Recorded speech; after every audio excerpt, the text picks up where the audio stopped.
आज हमारी दूसरी मुलाकात है दशरथ ठाकुर जी से। इनसे पहले भी हम मिल चुके हैं, इनसे बात कर चुके हैं और उस समय इन्होंने अनाउंस ही किया था कि ये विधायक, अपने आप को एक विधायक के रूप में अनाउंस कर रहे थे और इनकी अगर ये विधायक बनते हैं तो ये किस तरह से अपने राज्य के, अपने विधानसभा क्षेत्र के लिए काम करेंगे। उस समय ये डिसाइडेड नहीं था कि ये किस पार्टी से खड़े हो रहे हैं। ज़्यादातर संभावना था निर्दलीय से खड़ा होने वाले, लेकिन इस बार इन्होंने एक पार्टी को चुनी है। हम ये भी जानेंगे उन्होंने इस पार्टी को क्यों चुना है, उनके पीछे क्या मकसद था, उन्होंने उसी पार्टी को क्यों चुना, अन्य पार्टी को क्यों नहीं चुना, और तब से लेकर अब तक काफ़ी लंबे समय से अपने क्षेत्र में वो विजिट भी कर रहे हैं। पहले जो उन्होंने क्षेत्र में विजिट किया और अब उन्होंने क्या क्या नई चीज़ें देखने को मिला, क्या उन्हें समस्याएं देखने को मिले, अगर जिस पार्टी से वो खड़े हो रहे हैं अगर उनसे वो जीतते हैं तो वो किस तरह से उस क्षेत्र का विकास कर पाएंगे। चलिए बातचीत शुरू करते हैं। मैं नीतीश भारद्वाज आपका स्वागत करता हूं। ठाकुर जी नमस्ते, कैसे हैं? नमस्ते नमस्ते, वो ठीक ही है। दशरथ ठाकुर जी, आप अब एक पार्टी के मेंबर हो चुके हैं जी, जिनका नाम है जन स्वराज जी। तो आपने जन स्वराज को क्यों ज्वाइन किया? और मैं, ऐसे कई सारी पार्टियां हैं, राजनीतिक पार्टियां, वो कांग्रेस है अभी, और जनता दल है, आरजेडी है, और बीजेपी भी है, लोजपा भी है। लेकिन मैं जन स्वराज को ही क्यों चुना, मुझे करीब करीब 2 साल तक मुझे अध्ययन करने का मौका मिला कि जितनी पार्टियां हैं उसका क्या रूपरेखा बना। और आज़ादी के बाद से कांग्रेस और की जो स्थिति रही, और फिर कमोवेश जो है आरजेडी का निर्माण, जनता दल का भी निर्माण हुआ, लोजपा का भी जो निर्माण हुआ है, सभी पार्टियां कमोवेश एक ही रूप धरातल पर ही चल रही है। और सभी पार्टियों का एक मात्र विकल्प मैंने देखा तो जन स्वराज को देखा जी। ऐसे भारत में अगर देखा जाए, या बिहार में ही देखा जाए, तो सैकड़ों ऐसी क्षेत्रीय पार्टियां बनी हुई है, और कई पार्टियों ने मुझे ऑफर भी किया कि आप हमारी पार्टी से आइए, कि आप मेरी पार्टी से आइए, मैं आपको मदद करूंगा। तो मैं प्रतीक्षा में था कि भाई ये सारी पार्टियां हैं, लेकिन जन स्वराज का जो मैंने चीज देखा तो मुझे लगा कि नहीं, यह बिहार का एक बहुत बड़ा विकल्प और बहुत ही क्रांतिकारी कदम है इस पार्टी का, और बहुत ही सूझबूझ है इसमें। और यह पार्टी जो मुद्दे पर चल रही है वो है ग्रामीण, रूरल एरिया का समस्याओं से, इसलिए मैं इसको चुना। सर, ये जन स्वराज एक नई पार्टी है जी। जनता इन्हें अभी जांच रही है, परख रही है, देख ही रही है। तो और इनके जो कर्ता धर्ता हैं वो प्रशांत किशोर जी हैं जी। तो क्या प्रशांत किशोर जी से आपकी मुलाकात हुई है? जी हाँ, मैं पिछले अप्रैल में हमारी उनसे मुलाकात हुई, और क्योंकि मुझे बहुत सारे लोगों ने कहा कि आप इस पार्टी में ज्वाइन कीजिए, ज्वाइन कर लीजिए, इसलिए नहीं, सबसे पहले मैं उनसे मिल लेता हूं और उनकी भी मैं राय जान लेता हूं कि चूंकि वो चला रहे हैं पार्टी को, तो उसमें कौन कौन से, कैसे कैसे उनके लोग रहेंगे, और कौन कौन सी चीजें हैं, क्या प्राथमिकता वो देंगे। तो मेरी उनसे करीब करीब 20-25 मिनट तक बातें हुई, बड़ी काफी भीड़ थी, इंतजार भी मुझे करना पड़ा। तो उन्होंने लगा कि बहुत से लोग उनके इंतजार में थे, और बहुत से दल के लोग थे, बीजेपी के लोग थे, आरजेडी के लोग थे, जदयू के लोग थे, लोजपा के लोग थे, इवन कांग्रेस के भी लोग थे, बड़े बड़े सब लोग आए हुए। तो वहां मैंने देखा कि जो उनकी बातें हो रही थी, तो उन्होंने सीधी 2 टूक में जवाब दिया कि आप किस पर्पज से आए हैं, अगर टिकट के पर्पज से आए हैं तो आप अपने जगह पर चले जाइए, यहाँ पर मेरी जगह, मेरे पार्टी में स्थान नहीं है। तो उसने बहुत हमको इंस्पायर्ड किया कि आप बीजेपी में है तो बीजेपी में जाके रहिए, वहीं पर आप काम कीजिए, अगर आप टिकट के पर्पज से आते हैं तो मेरी जगह नहीं है। ऐसे आप आ सकते हैं तो आ सकते हैं, लेकिन टिकट के लिए मत आइए, मैं गरीब लोगों को टिकट दूंगा जो वहाँ के जब जमीनी नेता है। तो उसने इस बातों से मुझे बहुत इंस्पायर्ड किया। तो सर, उनका किसी व्यक्ति को नॉमिनेट करना कि आप विधायक के रूप में जन स्वराज से लड़ेंगे, उनका कुछ एक क्राइटेरिया होता है जी। तो क्या लगता है उस क्राइटेरिया में आप पास हैं? जी हाँ, पहली बात तो यह है कि उन्होंने हमारे सारी चीज़ों का इन डिटेल जानने की कोशिश की।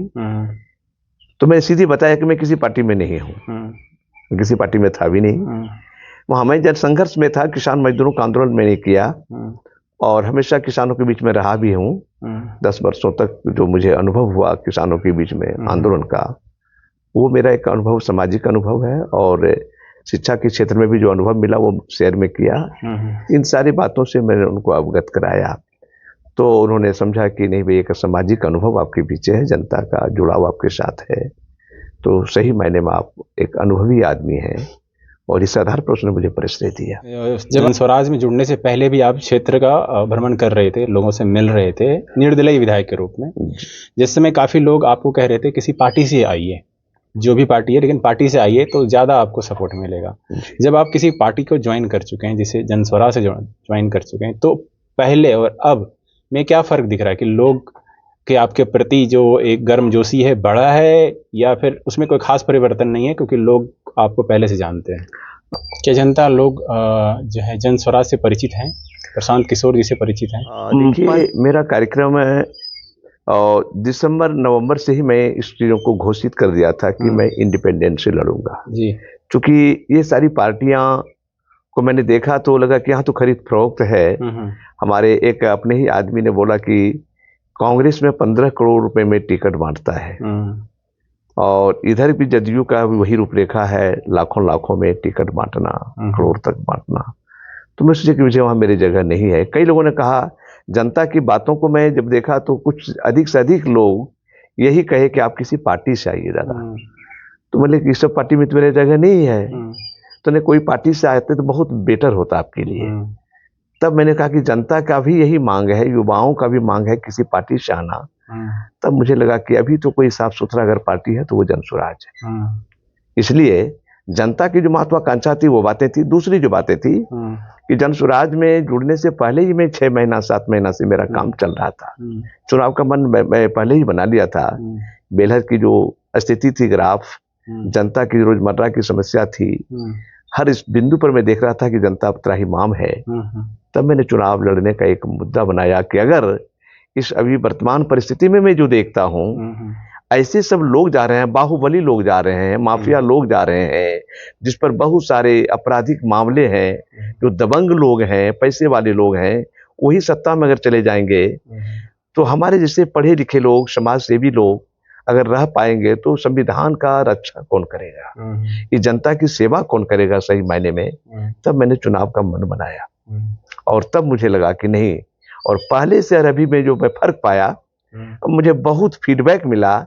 जनता जहां भी मैं जाती हूं, 90.5% जनता कहती है कि आप अच्छे जगह और अच्छे पार्टी से आप आ रहे हैं, हम लोगों का तन मन धन से सपोर्ट मिलेगा। पहले तो मैं गांव-गांव में गया तो बहुत लोग नहीं जान पा रहे थे कि जन स्वराज है क्या, और मैं जो कई सी जगह गांव में गया तो कुछ युवा लोग बोला कि नहीं, हम लोग जन स्वराज से जुड़े हुए हैं, और जन स्वराज से जो जुड़े हुए लोग थे वो अधिकांश छात्र युवा लोग थे।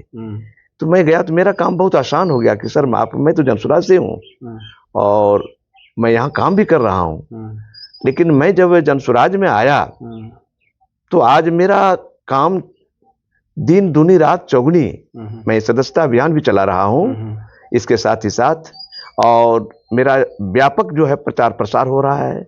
ऐसे भी हमारे बहुत सारे कैडर लोग पूर्व से भी रहे हैं, उन लोगों को मैंने क्षेत्र में लगाया है, और मैं खुद होल टाइमर के रूप में क्षेत्र में काम कर रहा हूँ। रात और दिन मेरा काम चल रहा है, और अब गांव तक जन स्वराज पहुंच गया है, जन जन तक जन स्वराज पहुंच गया है। अब बच्चे भी जानने लगे हैं जन स्वराज का नारा, महिला भी जानने लगे हैं जन स्वराज का नारा, जय बिहार, जन स्वराज, जनता का राज, ये नारा देता हूँ। तो सारे लोग इस चीज़ों को अब जानने लगा है, और अब लग रहा है मुझे जन स्वराज बेलहर के क्षेत्र में जहाँ मैं काम कर रहा हूँ, करीब करीब लगता है 60% से ज़्यादा लोग जानने लगे हैं, और आने वाले समय तक मैं इसे 90% 100 तक कर दूंगा। जन स्वराज के जो अभी करता धरता जो प्रशांत किशोर माने जाते हैं मुखिया के तौर पर, तो वो तो काफ़ी फेमस हैं, उन्होंने काफ़ी सारे इलेक्शन अन्य राज्यों के मुख्यमंत्री को जीतने में मदद की है जी। अब वो खुद इस क्षेत्र में आए हैं, उन्होंने खुद की पार्टी बनाई है। तो जन स्वराज से जुड़ने के बाद आपको किस तरह से रणनीतिक मदद मिलती है प्रशांत किशोर जी से? प्रशांत किशोर जी के व्यक्तित्व से मुझे बहुत इंस्पायर्ड किया। आज तक बिहार की नहीं, अगर देश लेवल पर अगर मैं बात करूं तो किसी का व्यक्तित्व ने मुझे उतना प्रभावित नहीं किया। देश लेवल की बात कर रहा हूँ, इतने प्रधानमंत्री रहे हैं और मैंने अध्ययन भी किया है। एक लाल बहादुर शास्त्री जी का व्यक्तित्व को थोड़ा सा मैं बहुत तरजीह देता हूँ, और दूसरा है बिहार में कर्पूरी ठाकुर जी, जिनका व्यक्तित्व ने मुझे बहुत काफी प्रभावित किया है। एज ए कम्युनिस्ट के नाते, सर्वहारा विचार के नाते कर्पूरी जी महान व्यक्ति है। और उनको जब मैं अध्ययन किया तो मुझे लगा कि नहीं, बिहार को आज शोषितों, दलितों, वंचितों, पिछड़े और सामान्य जो लोग हैं, जो उसमें गरीब लोग हैं, सभी को एक रास्ता है कि हम जहां जा रहे हैं हम सबकी मदद कर सकें। क्या आप जनता से ये उम्मीद कर रहे हैं कि जन स्वराज से आप जुड़े हैं? जन स्वराज अभी तो कोई भी इलेक्शन नहीं लड़ी है, तो उसको हम अभी साफ सुथरा मानते हैं, ना ही उसके नाम पर कोई घोटाला है, ना ही उसके कर कैसे वो राज्य को शासित करेंगे, कैसे वो राज्य को चलाएंगे, किसी को नहीं पता है। तो क्या आप ये उम्मीद करते हैं कि जनता आपको विधायक बनाए सिर्फ जन स्वराज के नाम पर?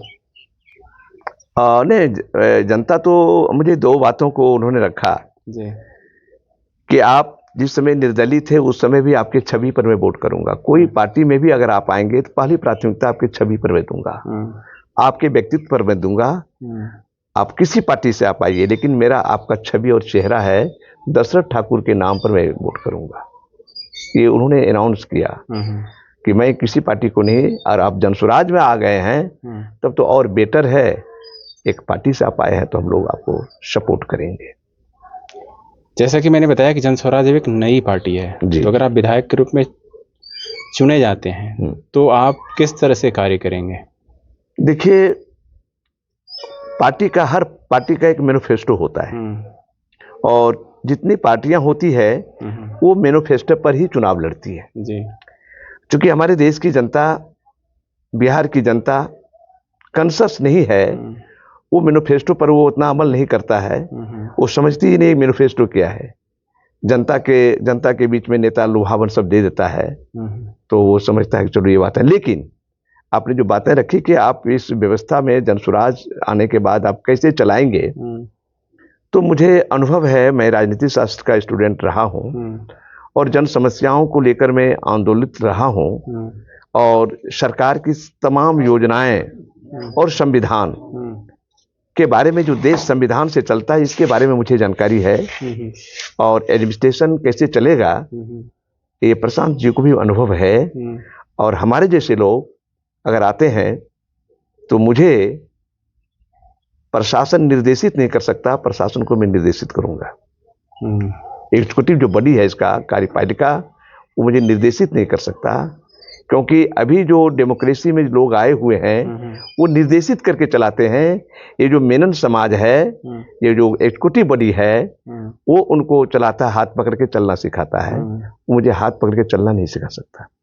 और प्रशांत जी इस माने में प्रखर है। किशोर जी की एक पार्टी का जो मूल मंत्र है कि जाति और धर्म से उठकर काम करना चाहिए और आपको वोट देनी चाहिए, तो उनके नेता से भी ये उम्मीद होगी कि वो जाति, धर्म और या फिर जिस भी क्षेत्र से आते हैं उनसे ऊपर उठकर वो काम करें। अभी तक ये देखा गया है कि जितने भी विधायक बनते हैं बिहार या किसी अन्य क्षेत्र में, तो वो जिस जात के होते हैं, जिस क्षेत्र के होते हैं, उसके लिए वो ज़्यादा काम करते हैं और अन्य जातियों को वो उपेक्षित छोड़ देते हैं। तो क्या आप क्या आप इसके विपरीत कार्य कर पाएंगे? आप सारे जात को, सारे धर्म को एक साथ लेकर चल पाएंगे? ये इतना आसान होगा? असल भारत की जो सामाजिक संरचना बनी है पूरी दुनिया से अलग है।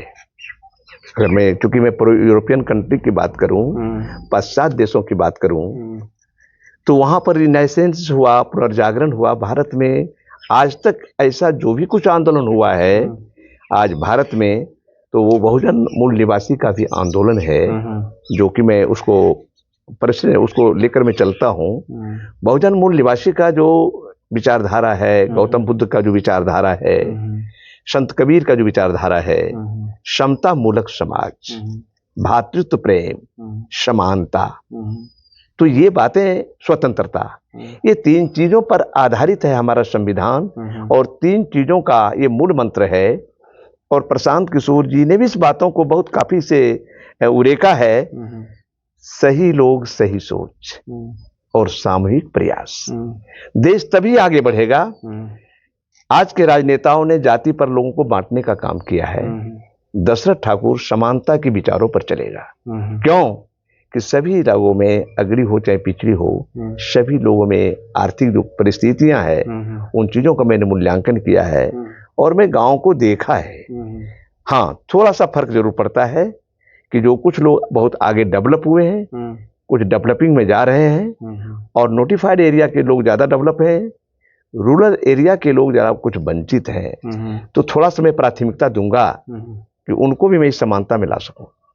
प्रशांत किशोर की एक अनाउंसमेंट है या फिर क्या घोषणा कही है उसको कि अगर हमारी पार्टी जीतती है, जीतने के साथ ही आधा घंटे के अंदर ही हम शराबबंदी को खत्म कर देंगे। क्या आप इससे सहमत हैं, इस लाइन से, या फिर इसमें कुछ बदलाव चाहते हैं? मैं बहुत सारी चीजों का अध्ययन किया। कानून बना देना काफी नहीं है। आपने बहुत अच्छा बिंदु उठाया है। सीआरपीसी और आईपीसी जब कानून बना 1861 में, तो इसमें 302 को भी बहुत काफी तरीके से दिया गया है। 302 में हैंगिंग है, 302 में उसका लाइफ सेंटेंस सजा है। तो ये सारे कानून बनने के बाद सिडनी रॉलेट एक्ट ने बनाया था, रॉलेट एक्ट बनाया था सिडनी, जो अंग्रेज यहां पर थे। उसका अर्थ था नो अपील, नो वकील, नो दलील, जिसके तहत हमारे सबसे महान शहीद आजम भगत सिंह को फांसी दी गई थी, सुखदेव राजगुरु को। उस समय सिडनी रॉलेट एक्ट बना। उसके बाद 1985 में राजीव गांधी के नेतृत्व में पोटा कानून बना था, टारा कानून बना था, और फिर जाकर के वाजपेयी के समय में पोटा कानून बना था। और पोटा के आधार पर प्रत्येक राज्यों में उसके नाम पर, जैसे मकोका का, यानी मुंबई में जो कानून बना मकोका बना, दिल्ली में जो कानून बना डिकोका बना। लेकिन इतने सारे कानून बना देने के बाद भी कहां मैं देख रहा हूं क्राइम में कमी आई है? कहां महिलाओं के बलात्कार रुके हैं? कहां महिलाओं का माने ज्यादा शोषण नहीं हुआ है, एक्सप्लॉयटेशन नहीं हुआ है? कानून बना देना बहुत काफी नहीं है। आपने, हमारे माननीय मुख्यमंत्री जी ने जिस तरह का कानून बनाए कि शराबबंदी की बात, तो मैं देख रहा हूं तो शराब खुले आम बिक रहा है और महंगा बिक रहा है, और जो शराब पीता है वो आदमी शराब आज भी पी रहा है। तो यही काम चाइना में हुआ था। माओ सेतु ने कहा था कि भाई धर्म एक अफीम है, तो सारे मंदिर चीजों को बंद कर दिया, जनता उतर गई। तो उनको वापस लेना पड़ा कि भाई धर्म से खिलाफ हम नहीं चल सकते।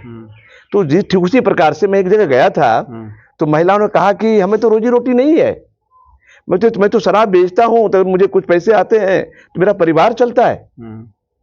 तो इससे मुझे लगा कि वास्तव में आप रोजी रोटी किसी को दिए नहीं। शराब कौन बनाता है? शराब कौन, गांव देहात में जो लोग बनाते हैं वो महुआ चुनता है, तो वो बिल्कुल गरीब परिवार के ही लोग हैं, एक भी धनी परिवार का लोग नहीं है। उन लोगों ने इसका विरोध किया, कुछ महिलाओं ने। जब गया था मैं इधर चांदन प्रखंड के क्षेत्र में, तो उन्होंने सीधी बात रखा कि हम लोग को तो रोजी रोटी तक खत्म हो गया, जो शराब पीते थे वो भी खत्म हो गया। तो चूंकि कानून बना देना काफी नहीं है, शराबबंदी से ऐसा नहीं, बिक नहीं रहा है तो क्या फायदा है? जब आपको शराब चल ही रहा है, आपकी पुलिस नाकाम है, शराब और बालू में कोई रुकावट नहीं है, वो चल ही रहा है। अधिक पैसे में हमारी जनता बालू भी खरीदती है और शराब पी के शराबी पीता ही है। इतनी राज मशीनरी है, कहाँ आज तक ऐसा कुछ हुआ? शराबबंदी से कुछ ऐसे एरिया, कुछ क्षेत्र हैं जहाँ महिलाओं को फायदा हुआ। उनके पति जो पहले शराब पीकर उनके साथ एक घरेलू हिंसा करते थे, या फिर कुछ क्षेत्र में शराब पीने से क्राइम बढ़ गई थी, कुछ तो उसका फायदा हुआ ही था। देखिए, मेरा कहना है कि मैं अगर थोड़ा सा देखूं, अच्छाई और बुराई का अवलोकन करें, तो 70% जो चीजें हैं, 70 से नीचे अगर 40% आता है तो मैं उसको अवगुण समझता हूँ या उसको अधूरा समझता हूँ। ये बातें कुछ सच है कि शराब पीने से जो खुलेआम लोग शराब पी रहे थे, ये अंतर कुछ भी नहीं है। अंतर केवल यही दिखता है, कल जो खुला था वो शराब पी करके रोड पर, चौक चौराहे पर कुछ करता था, आज वो घर में पीता है, और घर के अंदर गांव में भी मैं देखता हूं तो उतना ही प्रक्रिया आता है। केवल चौराहे पर दिखता नहीं है, लेकिन अंदर जाके देखेंगे तो वो उतना ही है। तो शराबबंदी अगर खत्म करते हैं तो ये इस तरह क्राइम दोबारा फिर खुलेआम होने? क्राइम शराबबंदी से नहीं होता है जी। जो लोग हमारे बोलते हैं कि शराब पीने से लोग क्राइम करता है, ये बिल्कुल नहीं है।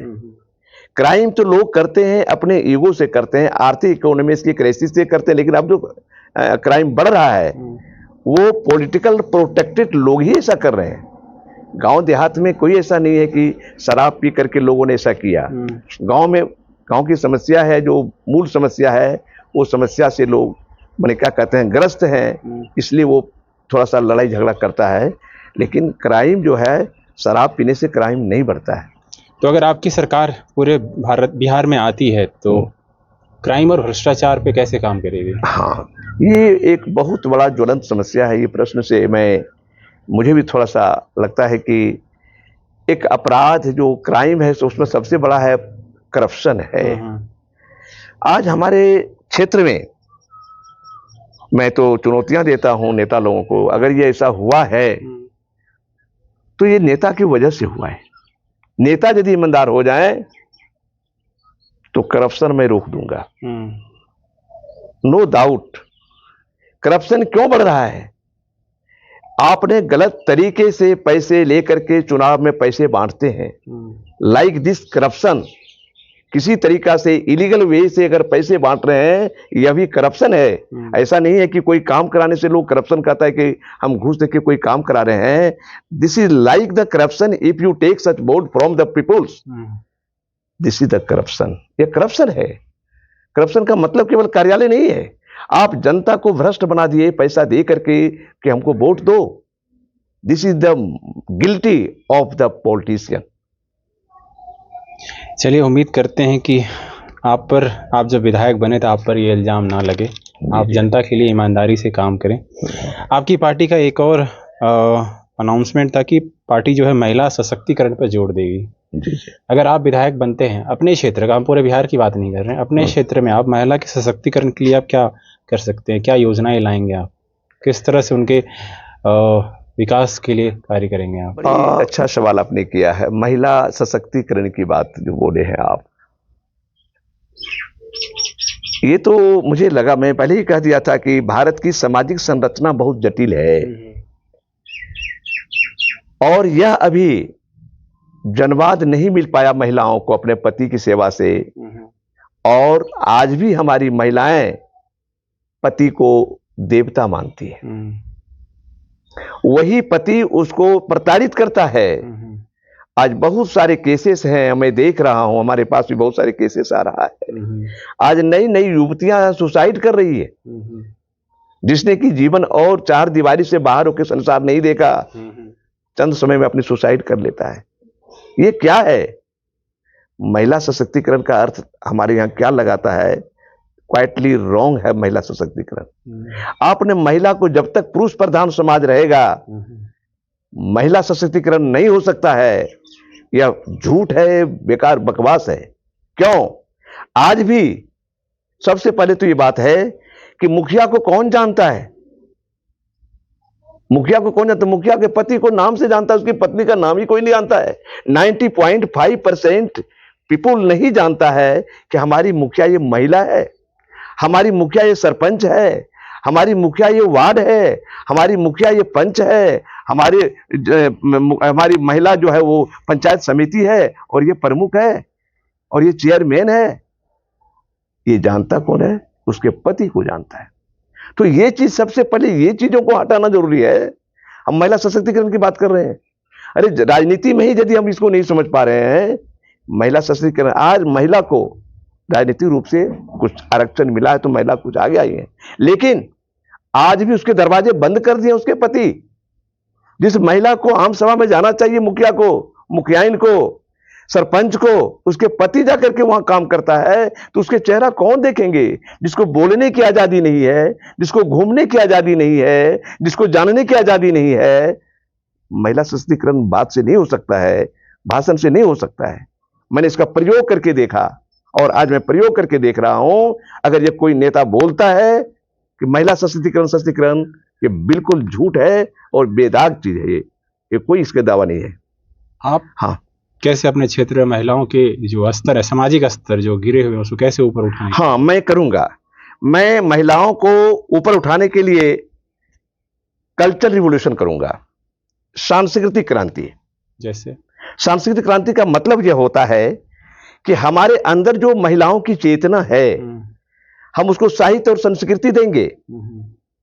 आज हमारे देश और समाज में संस्कृति विनिष्ट हो गया, साहित्य खत्म हो गया, जनवादी साहित्य नहीं है, आज बुर्जुआ साहित्य आया हुआ है।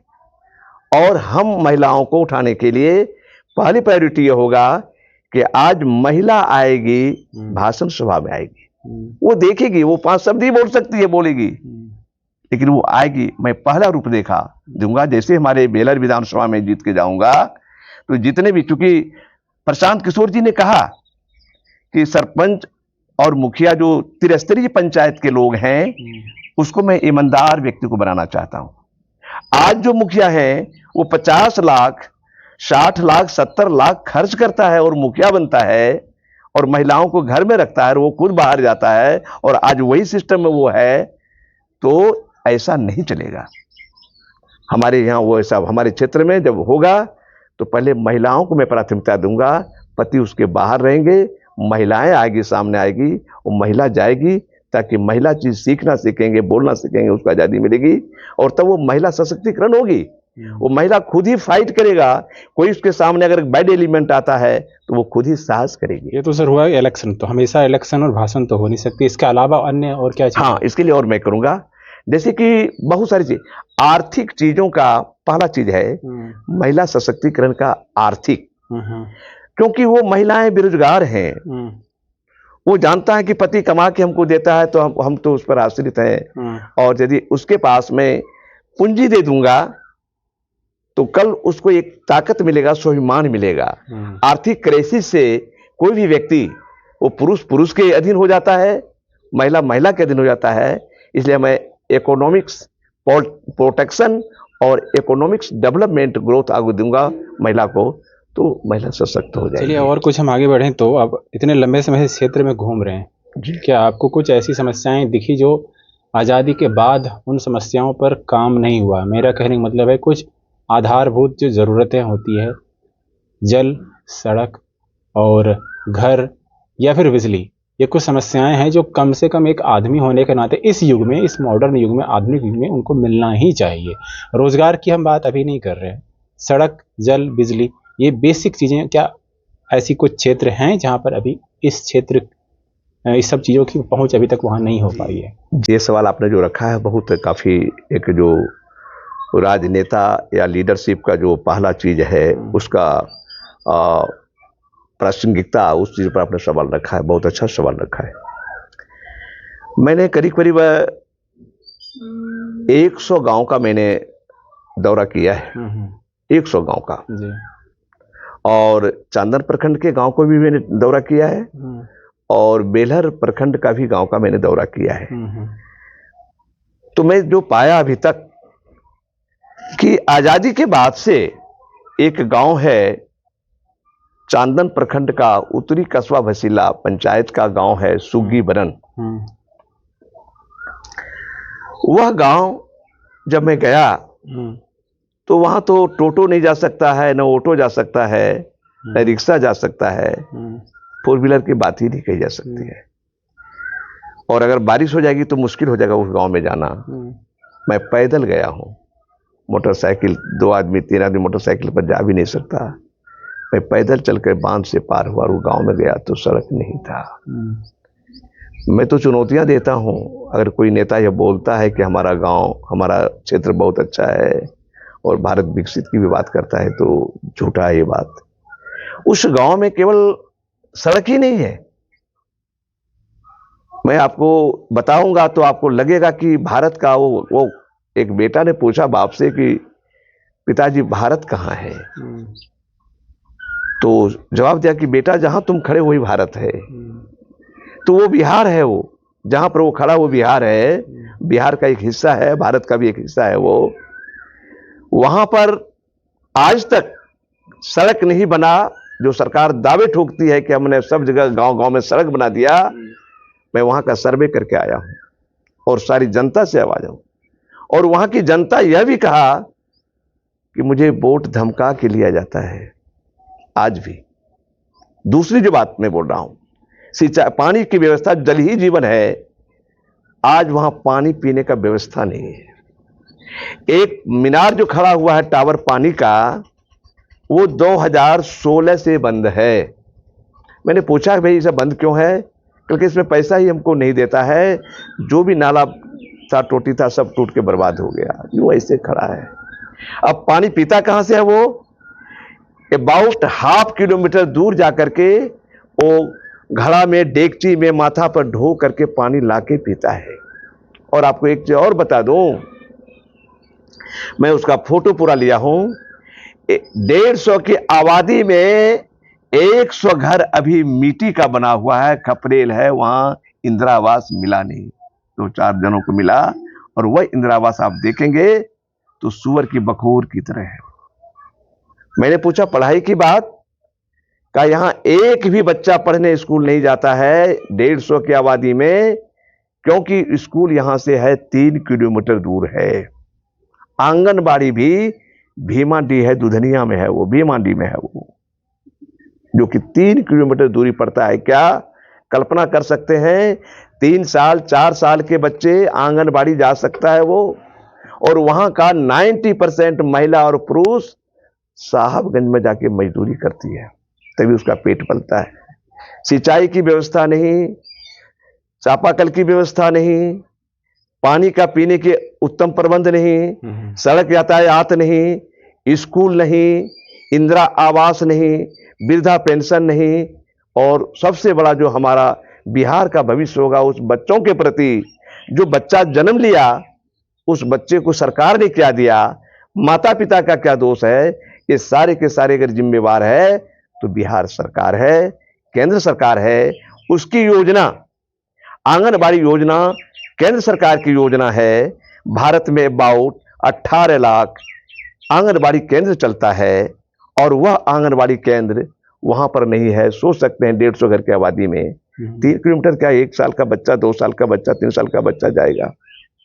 और क्या 6 साल का मैंने देखा वहां पर एक भी 7वां पास लड़के नहीं है, बुजुर्ग भी नहीं है, दूसरा तीसरा केवल नाम लिखना जानता है, और वहां का बच्चा स्कूल से ड्रॉप आउट है। अब यह समझना है, यहां के डीओ पर सवाल उठ सकता है, यहां के जिला पदाधिकारी पर सवाल उठ सकता है कि आखिर आपका सर्वे क्या करता है, उस बच्चे को आप कहां जोड़े हैं, उस आबादी को कहां जोड़े हैं जो स्कूल से ड्रॉप आउट है। उस गांव की पूरी आबादी, उस गांव की पूरी आबादी ड्रॉप आउट है आंगनबाड़ी से। ये तो बहुत बड़ा इशू है। उस गांव को जब मैंने देखा, आजादी के 75 साल हो गए, आज भी वह गांव महरूम है आवश्यक आवश्यकताओं से, भोजन वस्त्र से है, घर से है, और शिक्षा से है। स्वास्थ्य की व्यवस्था भी नहीं है। अगर वहां किसी तरीके का पीड़ा हुई तो उसको आना पड़ेगा, बेलहर आना पड़ेगा, और बेलहर आने के लिए उसको जितना समय लगेगा, यातायात भी नहीं है, वो पेशेंट तो रास्ते में ही रह जाएगा। उसके अलावा कोई अन्य क्षेत्र जहां पर ये सब? हाँ, मैं गया था कुमरी गया था, तेरिया पंचायत के गांव गया था, दोलबांध में। किसी भी दलितों को, वहां मांझी हैं, 15 घर मांझी हैं, 3 पुष्टि से वहां मुस्लिम माइनॉरिटी की जमीन है, उसी पर वो अपना ठाट बने क्या कहते हैं झुग्गी झोपड़ी बना करके रह रहा है। किसी भी आदिवासी क्या कहते हैं रजक जाति के लोग हैं, मांझी जाति के लोग हैं, 50 घर की आबादी में है वो, किसी को 3 डिसमिल जमीन आज तक नहीं मिल पाया। सरकार का दावा कहाँ है कि हम भूमिहीनों को, दलितों को 3 डिसमिल जमीन दे रहे हैं, कहीं नहीं मिला किसी को वहां पर। उसकी सारी सूचियां हमारे पास डिसमिल जमीन दलितों को या फिर जिसके पास भूमिहीन है उसको देंगे, ये सरकार ने इसने घोषणा की थी कि भाई हम 3 डिसमिल जमीन हम दलितों को देंगे, ऐसी वर्ग को देंगे, लेकिन वो सर जमीन पर कहीं नहीं उतरा। ये कब हुई थी घोषणा? ये बहुत पहले की घोषणा थी, 7 निश्चय योजना के तहत भी ये बातें थी, पेयजल वगैरह की बातें थी कि हम देंगे, 3 डिसमिल जमीन मुहैया कराएंगे। ये बहुत पहले की भी योजना है, आज की योजना नहीं है। लेकिन कहीं पर ऐसा नहीं है। हो सकता है 10% 20% कहीं मिल पाया हो, मैं उसका नहीं, लेकिन मैं जहां पर सर्वे किया वहां पर नथिंग है, जीरो है, कुछ भी किसी को नहीं मिल पाया। तो और किन समस्याओं से आप अवगत? और वहां के लोग जो मांझी लोग हैं वो नदी का पानी पीते हैं। नदी का पानी पीते हैं अभी भी इस समय, अभी नदी का पानी पीता है, और नदी का पानी वहां भी पीता है, सुगरन भी पीता है। और मैं गया था, बेला भी गया था, आज भी वहां रोड कच्ची रोड है। आजादी के बाद से वो मैंने बहुत ज्यादा बस्तियां हैं, आज वहाँ जो रखा उन्होंने बातें कि यहाँ भी रोड नहीं बना, मैंने देखा खुद जा करके रोड नहीं है, वहाँ सड़क नहीं है।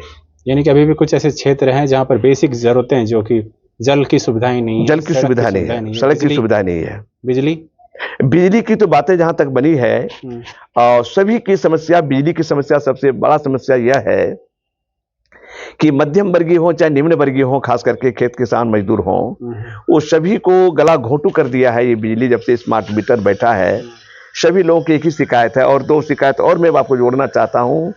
निमिया पंचायत के अधिकांश करीब करीब 1 दर्जन से ऊपर पंडित समुदाय के जो लोग हैं, उन्होंने मुझे बताया 10,000, 20,000, 30,000, 40,000 तक का उसको बिल आ गया है बिजली का।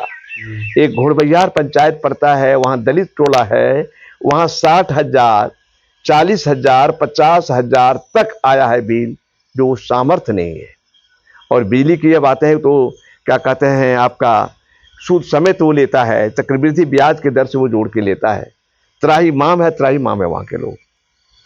तो ये सारी समस्याएं तो आपको जो मिल रही है, क्या जनता उम्मीद करे कि जब आप सत्ता में आएंगे या फिर आप विधायक होंगे तो ये समाधान मिलेगा उन्हें? देखिए, जहां तक समाधान की बात है, 70 साल पे मैं बात जो करना चाह रहा हूं, 70 साल तक ये समस्या समाधान नहीं हुई।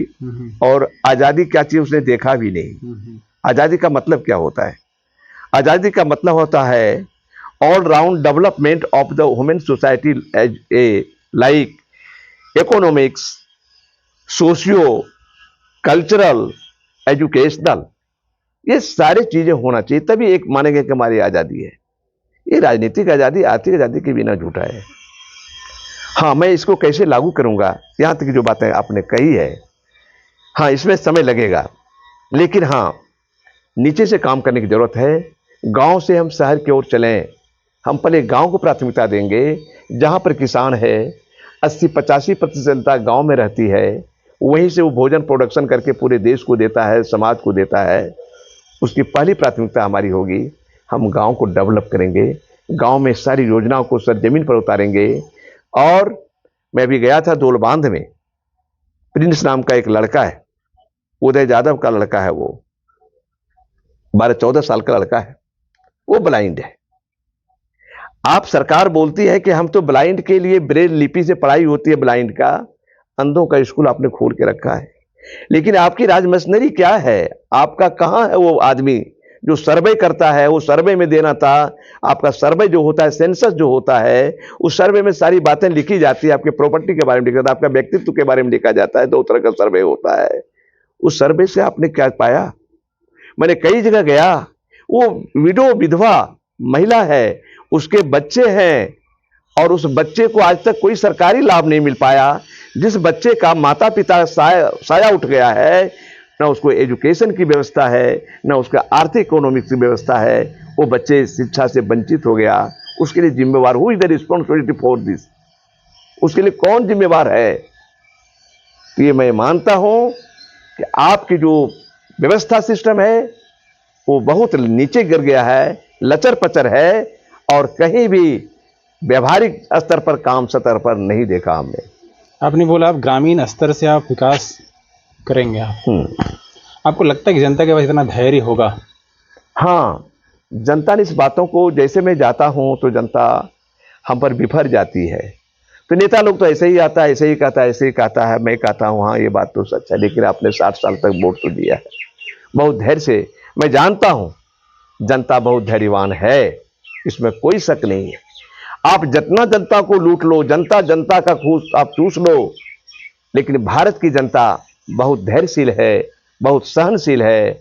बशर्ते हम उनके बीच में जब जा रहे हैं, तो मैं कहता हूं, मैं भी किसान का बेटा हूं, आपके परिवार का लोग हूं, तो जनता आदर भी करती है, सम्मान भी करती है, और कहता भी है कि मैं आपको वोट देंगे, एक बार जरूर आपको वोट देंगे, बदलाव करेंगे हम लोग को कोई देखने वाला नहीं है। आप पहुंच गए यहाँ पर, आज तक कोई नेता नहीं पहुंचा यहाँ तक, कोई विधायक नहीं पहुंचा, और न कोई देखने आता है हम लोगों को। मेरे कहने का मतलब था कि जनता 5 साल में तुरंत सब कुछ चाहती है, लेकिन आप चाहते हैं कि ग्रामीण स्तर से लोगों को मजबूत किया जाए। हमारे पास कई योजनाएं हैं। सबसे पहले यह है कि वो गांव किस परिवेश में है, शिक्षा में भी एक बहुत बड़ा पद्धति हम लाएंगे। अब बाढ़ के एरिया का जो चीजें हैं उसको करिकुलम में बाढ़ के एरिया का देंगे। पठारी भाग का जो भाग है वो पठारी एरिया में देंगे। जंगली भाग का जो लोग है जंगली भाग में हम देंगे। जैसे कि बहुत सारा जंगल है, बहुत सारा पार्ट बटा हुआ है। जंगल सरकार क्या लगाएगी, वो तो बिजनेस कर रही है सरकार। जंगल काटता भी है, लगाता है, पैसे इधर से जाता है। अभी मैं गया था वहां पर, मजदूर जो है वहां पर मैं गया था, मयूरा गया था, और बगल में एक है बरन है, तुलसी बरन है। तुलसी बरन में बताया कि हम लोग तो वन विभाग में इतना काम किए हैं कि आज तक हमको पैसा नहीं दिया वन विभाग, हमारा मजदूरी तक नहीं दिया। ये सिस्टम है, आज तक मजदूरी इसको नहीं मिला। और वन विभाग में जो लगाया जा रहा है पेड़ पौधे, वो पौधे कहाँ के हैं? लिप्टस पेड़ कहाँ से आया? 60 गैलन पानी पीता है वो, उर्वरक जमीन को अनुर्वरक बनाता है वो। 60 गैलन पानी पीता है एक वृक्ष। आप समझते हैं कि वो वृक्ष कितने हरियाली उसमें है? वो सारे के सारे पानी सोख लेते हैं। हम वैसा नहीं करेंगे।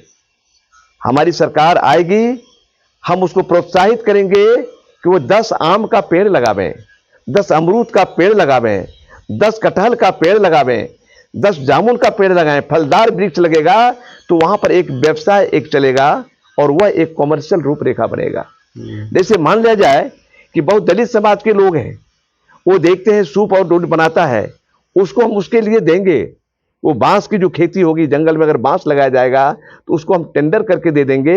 बहुत अभी जैसे वो 200 रुपया बांस खरीदता है, वो 25 रुपये में बांस खरीद लेगा, वो उसकी पूंजी बनेगी। क्षेत्र में गांव देहात में जो भी लोग हैं उसको बिल्डअप करने के लिए बहुत सारा योजना जो बन रहा है वो धरातल पर उतरेगा, क्योंकि दलाल सारी योजना का पैसा खा जाता है। इस पर ब्रेक लगेगा और गांव तक जो है योजनाओं का लाभ मिलेगा। और पहला है महिलाओं को वहां के रोजगार जो मिले उसको करेंगे। आगामी चुनाव के लिए आप युवाओं को क्या कहना चाहेंगे?